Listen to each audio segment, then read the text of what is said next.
welcome back to another episode of LionHeart Radio. I'm your host, Rick Alexander, founder of LuaVíve Supplement Company based in San Diego, California.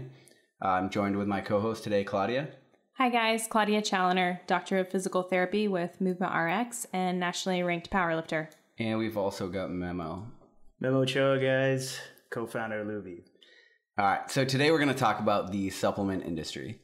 This is something I'm super excited about. Obviously, I founded a supplement company. Memo came on as a co-founder, and that's kind of the whole backing behind this podcast. So I'm pretty excited to talk about my take on the supplement industry, and then we'll kind of get into some questions that you guys might have and go from there. Make sense? Yeah. So what I like to do is everybody always asks me, first of all, why start a supplement company? That's like the first question I always get. People think there's a really big barrier to entry to starting a supplement company. I think maybe it's hard for them to like conceptualize in their mind, like getting this powder put together or whatever it is. But it's actually the opposite. There's like almost no barrier to entry, which leaves a lot of room for, you know, craziness to get in the industry. But then it also, you know, it also helps. It creates a place for somebody who wants to do the right thing to get in. Mm-hmm. So my answer first for why I started a supplement company is always because I hate the industry. So I completely hate it. I hate everything about it. I hate the false advertising. I hate the garbage products. And I hate the results you don't get when you use them. So that always takes people back. But so I'm an instructor in the military as well. So I lead runs and swims in the military. But then I would also train by myself. So in the mornings, I would do my training. And then I would go to work and I would have to train the students. We would run or swim or whatever, you know, was going on that day. So I started buying all these supplements to try to recover because it's like, it was just so much volume that I had never been used to before. Yeah. It was kind of, I'd either work out for work and deploy and do that whole thing, or I'd be training on my own. But to have them both was like a ton of work out of nowhere, a ton of volume. Yeah. So I started taking all these different products and some of them would make me feel okay. Most of them not so much. And I went through a lot. I probably took like 20 or 30 different kinds of recovery products. How long would you take the products for? For a few weeks. Okay. Or if I had like a bad reaction. So a lot of places like GNC, if you take a product, you can bring it back within, you know, a few weeks or whatever. I think like 30-day, I don't like this product guarantee or whatever. Okay. So usually I would try to keep it under that if I didn't like it. And if it was like an instant reaction, like bloating or just feeling like lethargic, I would get rid of it. Which you would think, why would you feel lethargic from a recovery product, right? So I thought the same thing. So I started Googling the back of like all the labels, and you start finding this crazy shit that's in there. It's like, how is this gelatin powder possibly helping me recover? And the answer is that it's not. The answer is that these companies, a lot of these companies are typically, what they're going to do is they're going to use something as a filler, and then whatever that filler is, that's going to help them just like maximize profit basically, right? Okay. So what they do is they put a proprietary blend on the label. So this is something that I know we've talked about never doing with any of our products. It's easy to market it as something that's really cool, like proprietary blend. And what they'll do is typically when I talk to founders or other companies, they'll say, well, we want to keep that a secret because you know, because of efficacy, basically because it's so effective that we want to keep it to ourselves so that other people can't copy it, right? Yeah. But what it really means is we can tell you what's in it, but we don't have to tell you how much. So that's what a proprietary blend means, right? So basically like what we decided is we're never going to use that in any of our products because the big secret is that there's nothing new. Like none of these supplements are new. So they're constantly trying to reinvent the wheel and figure out new ways to sell supplements to people. So you get all of these crazy proprietary blends that you've never seen before. And people hoard them like, oh, this is our special sauce, right? And it's either something that's not new, or if it is new and it's really effective, it's going to get banned soon. Like Jack 3D. I don't know if you ever remember, if you guys ever took that.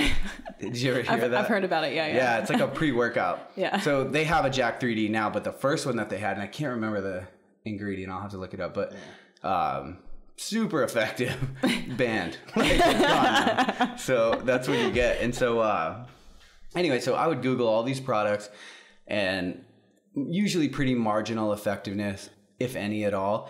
But then on top of that, I would still have to drink coffee. I would still have to eat food.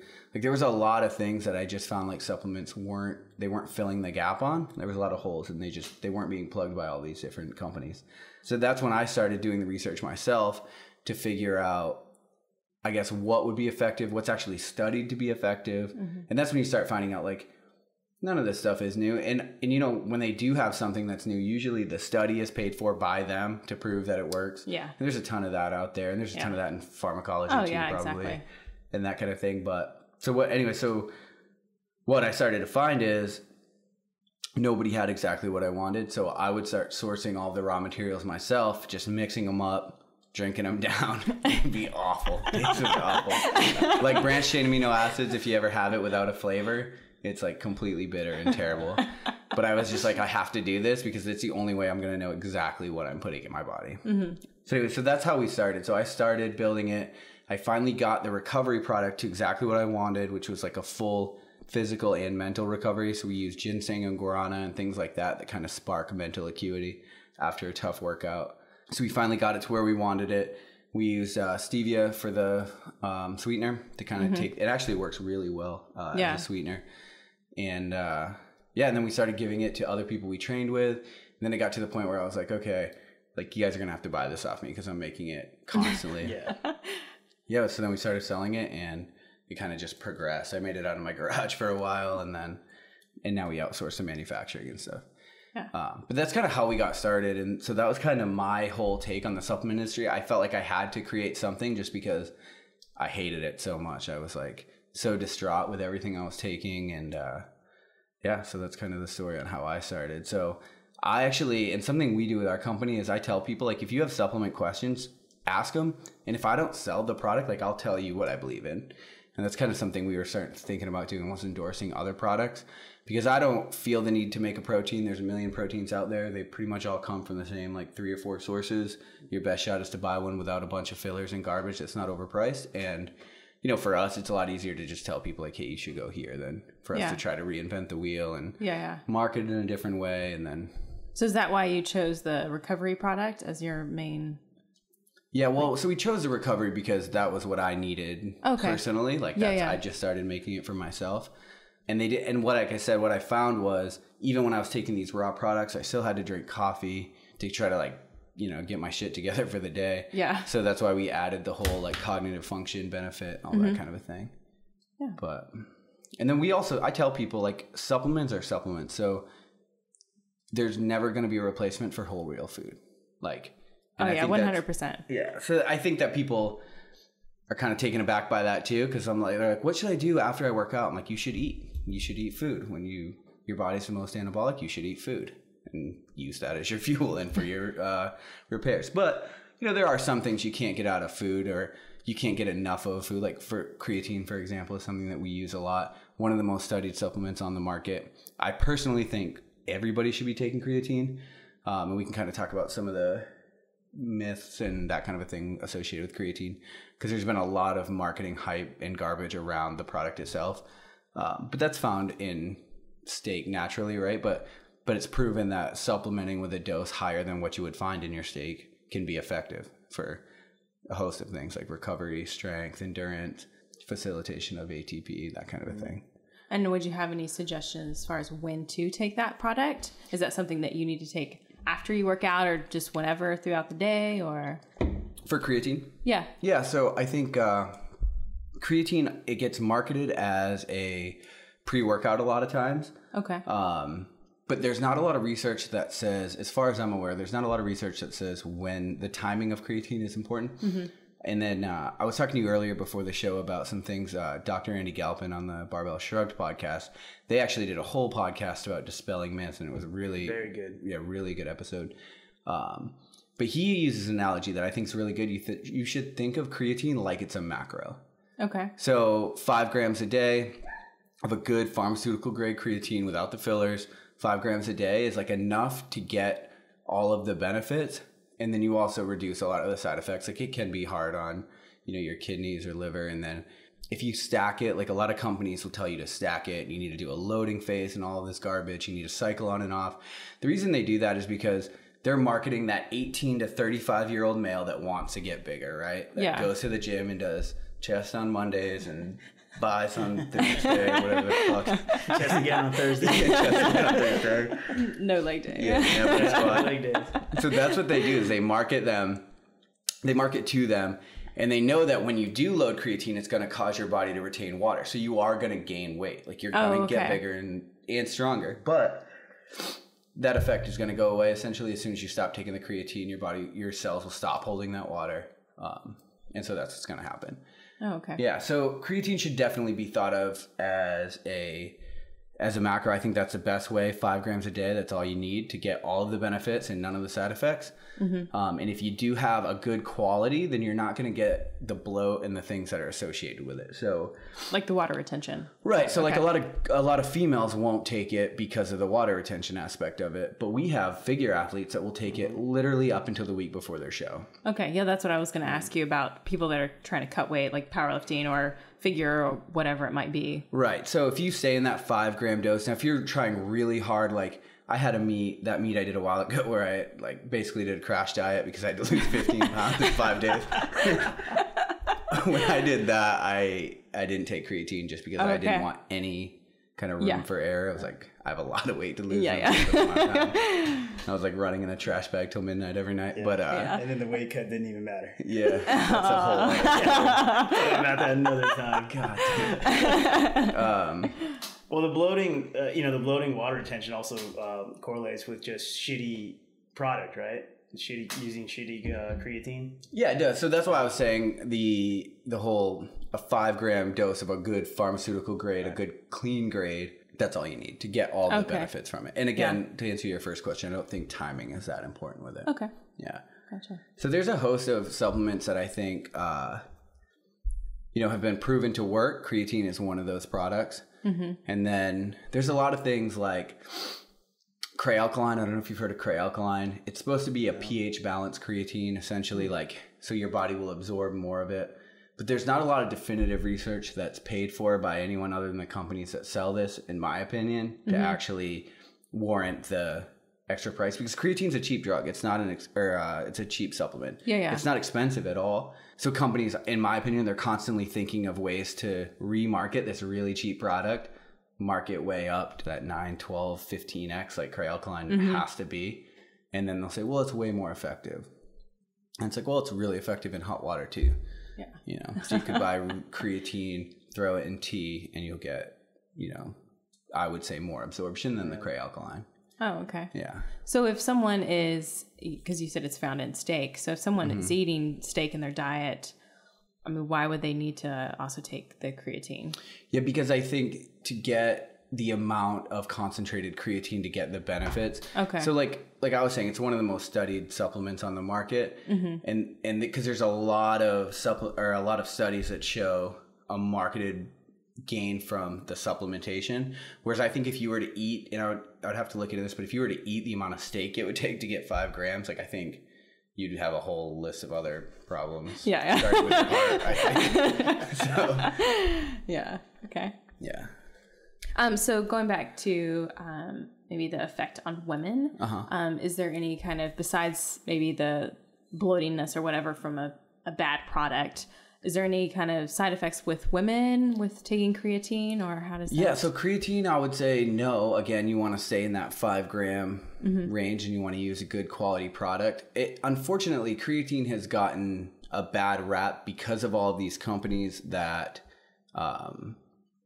basically try to sell it to the 18 to 35-year-old male, where they tell you to stack it, and they will basically they'll have a picture of somebody juiced out of their mind, and they'll say, buy this creatine, which it makes the young guy that wants to be jacked buy creatine. Well, that obviously turns the female population off, because typically females are more in the camp of wanting to be leaned out and that kind of a thing. So, but no, I think that's part of what we've had to do as a company, is really like work on the re-education process, which is not a cheap way to go about marketing, but because it's hard to reach all these people. And then the other thing is, back in the day when Mark McGwire was killing it, I don't know if you guys remember that, he hit 71 home runs or whatever it was in a year. And then Congress hauled him up and he said, basically, the only thing I take is creatine. And everyone's like, oh my God, creatine. It's basically a steroid. Yeah. And if you go to Google now, I bet if you type in creatine S, it's going to say steroid, or I bet guarantee there's still so much correlation. Okay. I remember when I when I was a kid, and the supplement companies got me when I was 19, and I started taking it. My mom was like, "I can't believe you're taking steroids." I'm like, "What the hell?" I bought it at Walmart. What are you talking about? There's no way they sell steroids. Yeah, but so there's a lot of rumors out there that definitely need to be dispelled. But creatine, super safe and effective in the 5-gram dose range. Okay. And with other products, it's just like any other kind of pharmacological, you want to look at the weight, basically. So females tend to be lighter than a male, I would say, on average. Yeah. So you want to look at the doses that you're doing and, compared to the weight. Yeah. Well, that's what if you're going for this 5 gram a day, how can you compare that to like a 110 pound female powerlifter versus like a 280-pound guy that's like doing strongman or something, I'm sure there is a formula, but 5 is just kind of like the magic number for everyone, I guess. I've read studies where you can take up to 50 grams and there has been no like adverse side effects. Oh, okay. Right. And that's, I'm assuming that's like a clean, a clean supplement that you're taking. Okay, gotcha. Yeah. You definitely can up it, right? It's kind of like... Yeah, so the water retention obviously will go up once you go past like the 20 gram mark. Okay. But up to 50, and I don't know who would want to take 50 grams of creatine, but apparently I'm sure there's some people out there. Mark McGuire, dude. Oh yeah, home run. Hit some home run. Yeah, sure. So I think right with that, we're gonna take a break, and when we get back, we're gonna talk about how Walmart is now selling steroids.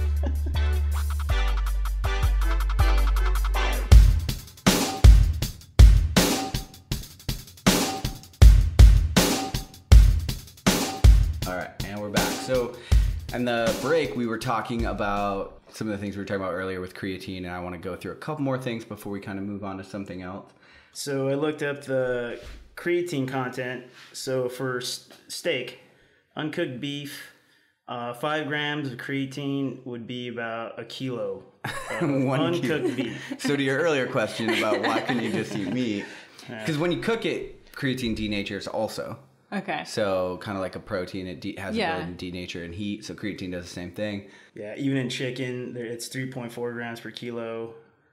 And I even see a rabbit 3.4, which is kind of weird they have it. Yeah. So actually, all you have to do is eat a kilo of uncooked meat per day, and you'll be fine. But all right. So talking about the whole creatine denatures part. So what we do is we sell creatine coffee. So as far as I know, it's the first one on the market. We have a trademark and the patent behind it. So we put the creatine in coffee because in hot liquid the creatine is more readily absorbed in your body. So we were talking about creatine. So I would say even if you don't buy ours, when you buy creatine, throw a scoop in tea or in coffee. Oh, okay. Yeah. So if you were to boil the water with the creatine in it, it'll denature the creatine. But if you have water that's already hot, that's not boiling, and then you throw the creatine in, it'll be more readily absorbed in your body, and then it also, it won't be denatured. So, and then we also put cinnamon in ours, which I would also suggest that you do. Which is really nice. Yeah. It makes it taste pretty good. It does, it does some other things for inflammation and cholesterol and that kind of a thing. Mm-hmm. But there's also some science out there that says creatine is more readily absorbed with cinnamon because it's... Oh. Yeah, so what they do is they put creatine with juice usually. They'll tell you to drink it with juice, and that's because of the insulin spike, which helps pull it into your cell. Mm-hmm. And so there's some science out there that says that cinnamon mimics the effects of insulin at a cellular level. So that's why I would say I put it in cinnamon. And I'll say I don't know how definitive those studies are. So I know there's a ton of internet trolls out there just waiting to pounce on this. But I would definitely suggest that you take the cinnamon and you throw it in hot liquid. So there you go. You can make your own creatine tip of the coffee. Day there. Yeah. Nice. Yep. Let's talk some pre-workouts. What do you guys think? Okay, so I personally like pre-workouts sometimes. I think the industry gets fucking crazy with pre-workouts. I think everybody loves them. They do. Everyone does love them. I think they love that buzz jacked feeling. Yeah. We messed with making our own. The first one that I made, I screwed the levels all up. I was like, I could see sound for an hour. I was like, oh my God. And then I just passed out. And that was it. And I was like, that was the most ineffective thing I've ever seen. And I never even gave it to one other person. I made it for myself. I could literally see sound. And I was like, nobody ever needs that product. But there's definitely some good research out there, like beta-alanine. It's a vasodilator. It'll help kind of work as a lactic acid buffer. So essentially, if it builds up in your system long enough, and that's not one scoop and I'm good, that's like taking beta-alanine consistently, is going to help you get more reps out of your set per se. That would be the science behind it. Help you go a little bit longer. And then I would say, what are other, they put arginine in it. Arginine is a good product to have in a pre-workout. That's going to be a vasodilator. That's going to make you like tingly, that kind of a thing, which helps like facilitate that pump that people like usually go for with a good pre-workout. And then usually they throw creatine in it, which is fine. You can drink it pre or post. It really doesn't matter. However, people kind of mistake creatine with that vasodilator, that like beta-alanine. So when people see our creatine product, they're like, oh man, it's going to make me jacked up. And I'm like, no, it's not. It's like, that's the caffeine and the taurine and the basically like the 3 Red Bulls that they shoved in that scoop with arginine that you're drinking right now. Yeah. Because they usually put caffeine. Yeah. Some of them are loaded for caffeine, and obviously be effective for some people.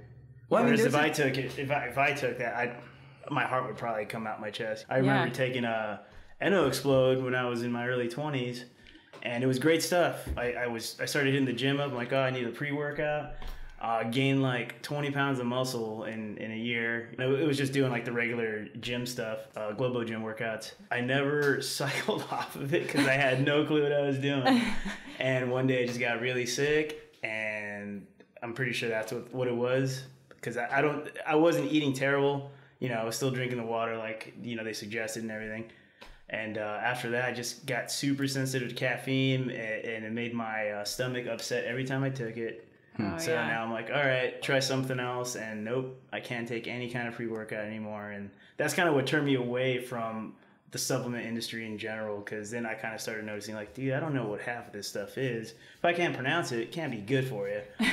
So I just stayed away for a bit, and then my lazy ass just never, decided to never do the research. And I'm like, I'll just eat good and get my protein from food, or I would take like a good protein every now and then, but that was it. Yeah, I'd be interested to see if that was really the caffeine though.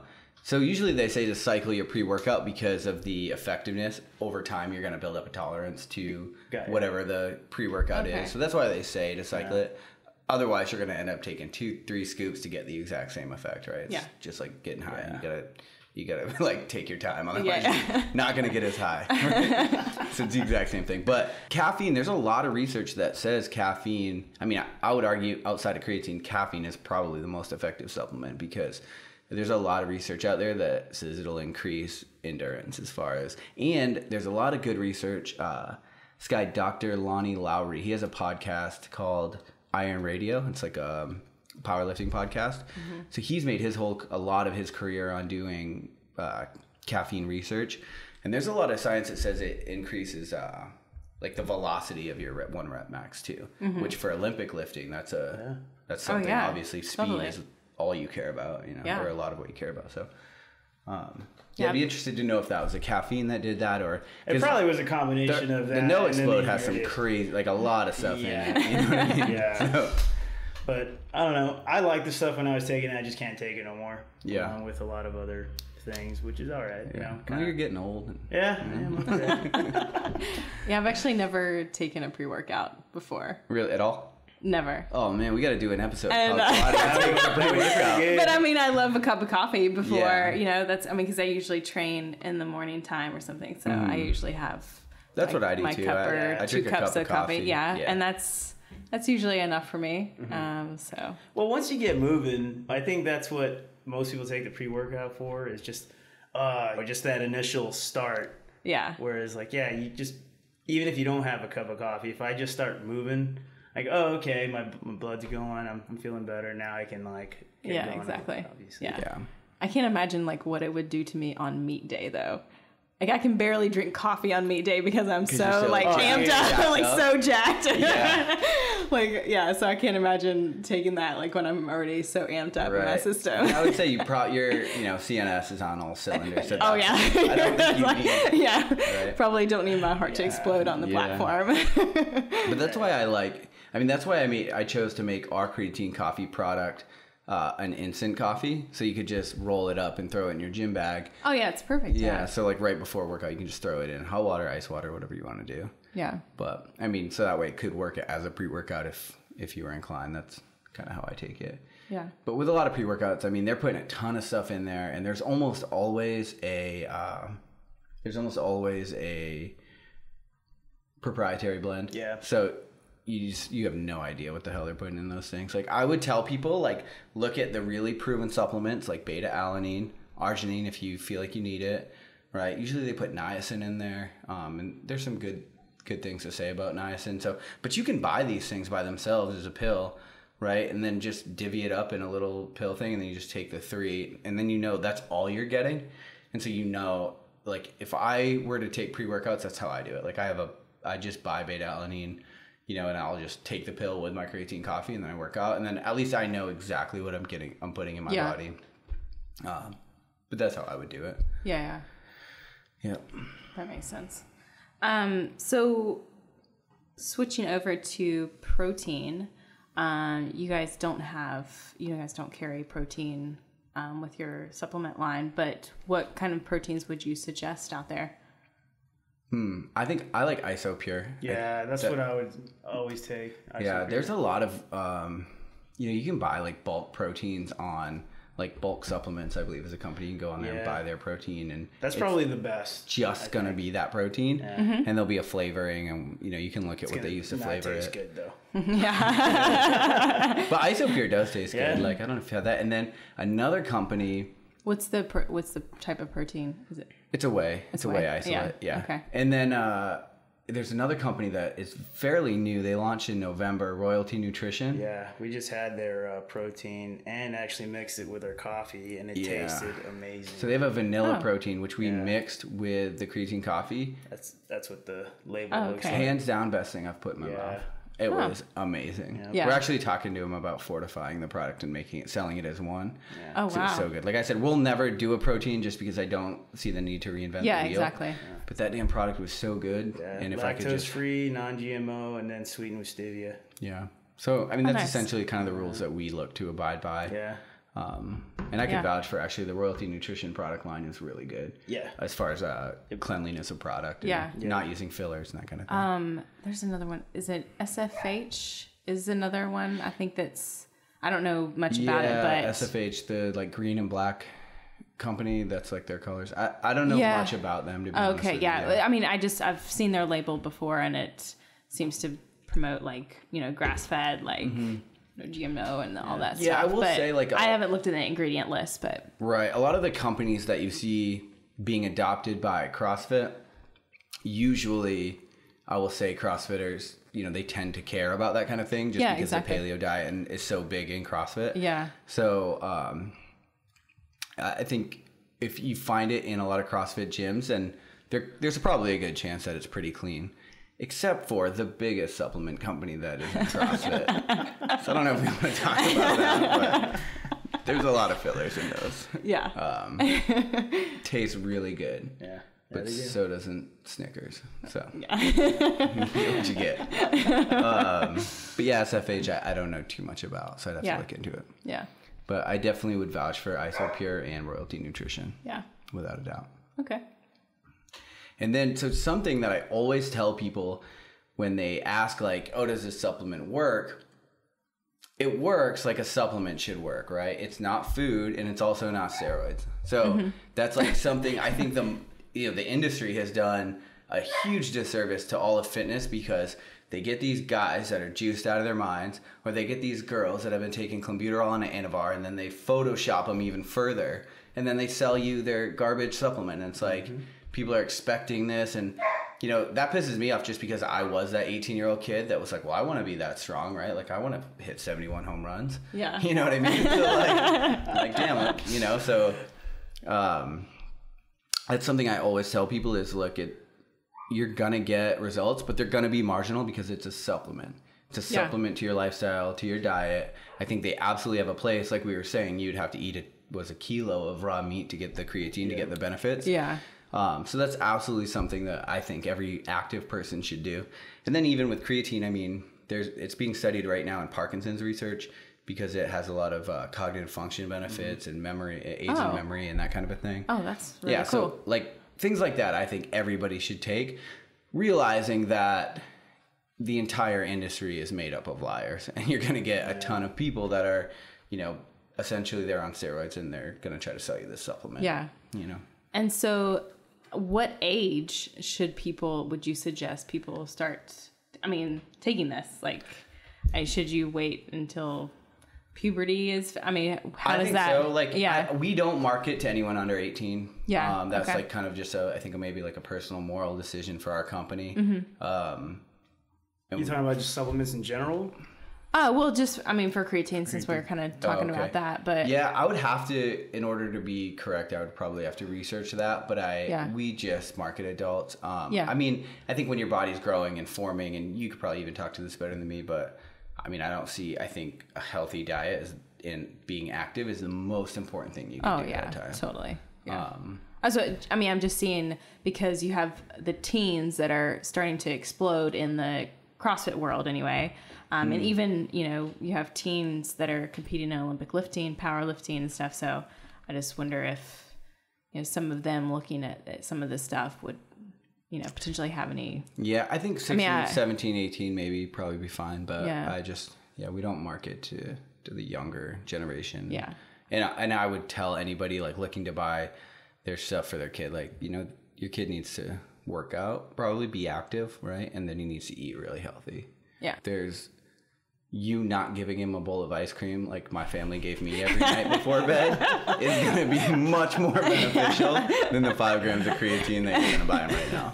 So, it's kind of a cop-out answer, but that's kind of my stance. Okay, on it. yeah. I was just wondering. Yeah. Supplements are kind of, you look at them, either supplements, right? And then there's steroids, and then there's another, like anabolic steroids, and then there's another category called prohormones. And essentially prohormones are steroids that have not yet been banned. So you can go on and buy prohormones now, and you're going to get steroid-like effects, especially if you take like a really effective one. Because there's a lot of steroids that are scheduled banned substances as steroids now, but they used to be prohormones, like Tren is one of those, I think. And so, but I would say absolutely to stay away from that. And you start getting into like not the over-the-counter products, but you start getting into the like steroid prohormone realm. Like you really have to do your research, because you're really starting to do damage. Like prohormones can be really rough on your liver and your kidneys. Yeah. So that's just my 2 cents on that. So yeah. And what would be some examples of prohormones or? Now? Yeah. I don't even know. Okay. Like what's on the market right now. You can Google prohormones if you're interested and like look at, because you can buy them over the counter. Oh, okay. Yeah, like there's supplement stores online that will sell prohormones, but I think you're really playing with fire, because they're essentially what they're doing is they're going in, they're saying, okay, this just got made illegal, so let's change one molecule, let's call it this, right? And then they'll sell it. Well, every time you're changing these molecules, like you're making it further and further away from what your body, in my opinion. So I think what your body can process safely. And so you're starting to get into like a really dangerous realm where you're really like beating the piss out of your kidneys and your liver. Now, does the creatine or any of the pre-workout kind of products that we've talked about before, do any of those have any proven side effects on liver, kidney, or anything like that? Has there been any research on that? There's definitely been research. I think all of the research I've looked at basically concluded that creatine is safe to use it within that 5 gram dosage. Oh, okay. Even for long-term safe and effective use. Now, I think, it's fairly new, so there hasn't been, you don't have that like 60-year plan to look at.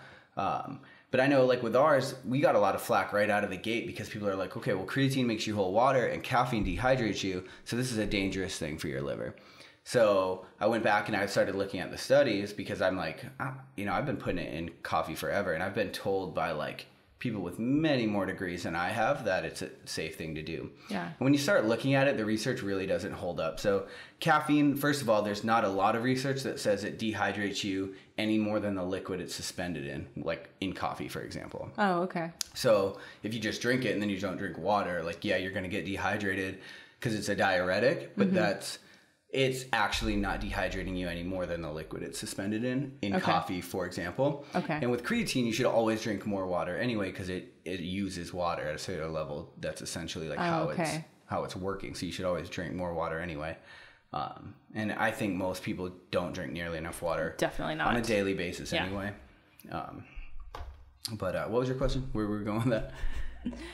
What was my question? Are there any negative side effects? Negative side effects. Liver, kidneys. Right. So I think, long story short, no, I don't think that right now there's been any studies that show that creatine specifically is going to be dangerous long term. Not at all, actually. Yeah. Okay. Typically, it's quite the opposite. Yeah. Yeah. So at the very beginning of the episode, I said, people always ask me about starting a supplement company, and because they feel like there's a big barrier to entry there. But really, at the end of the day, if you can source the raw materials and figure out how you want to put them together, that's the only barrier to entry, because it's a largely unregulated market, which is something that I think gets it a lot of flack. For me, I looked at that as like, okay, well, now there's a huge opportunity to come in and do the right thing.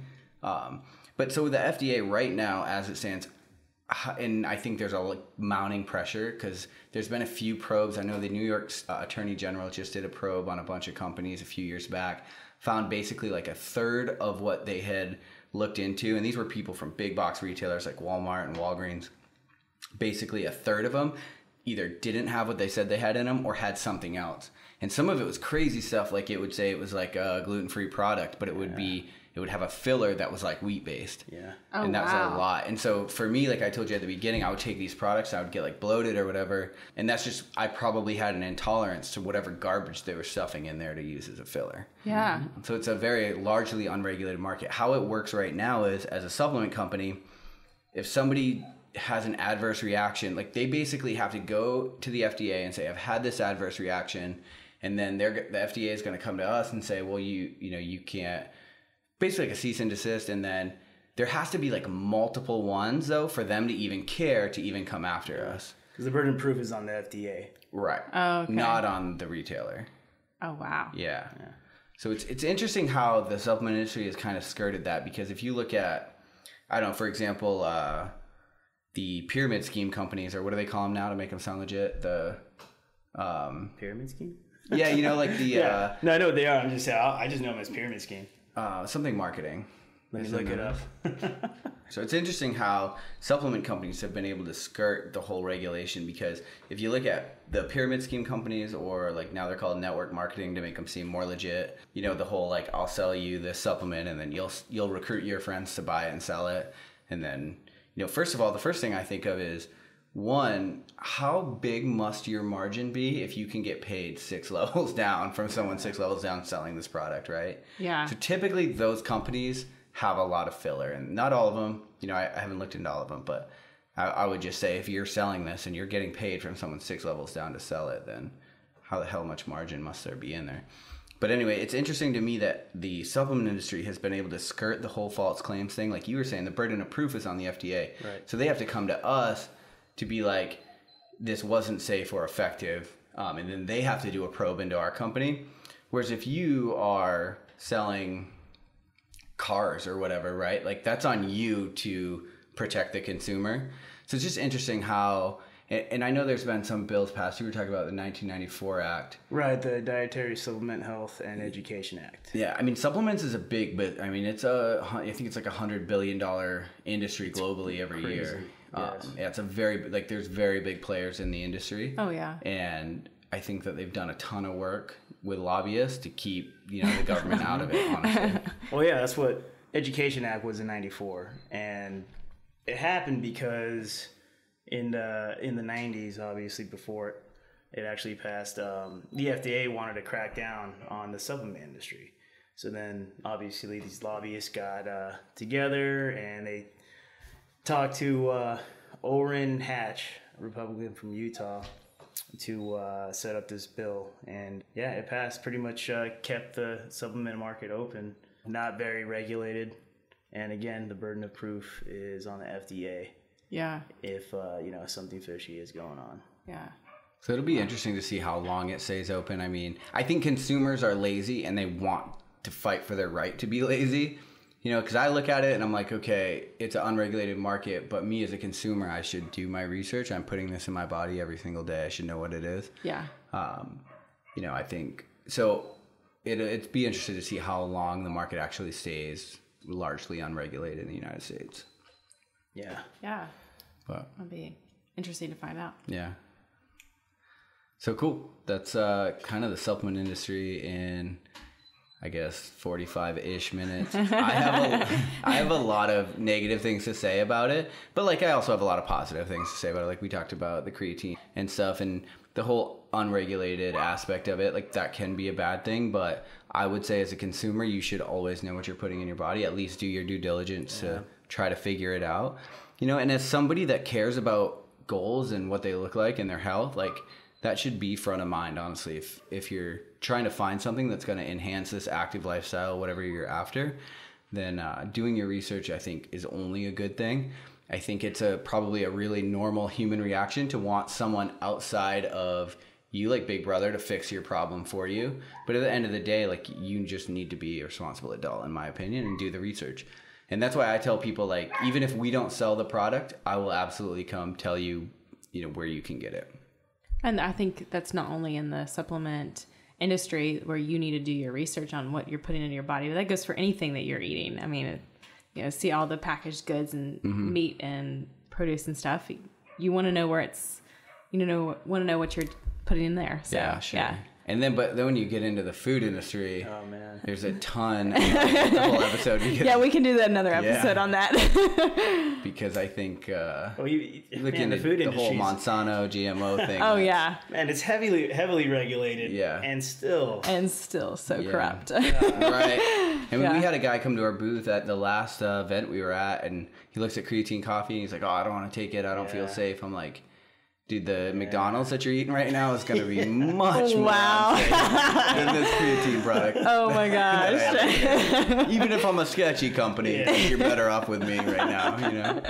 So that'll have to be a whole episode in itself. And I think we'll get the girls from Nourishment SD to come on and do a food episode. That'll be fun. Yeah. All right, cool, guys. Well, till next time. Thanks for joining.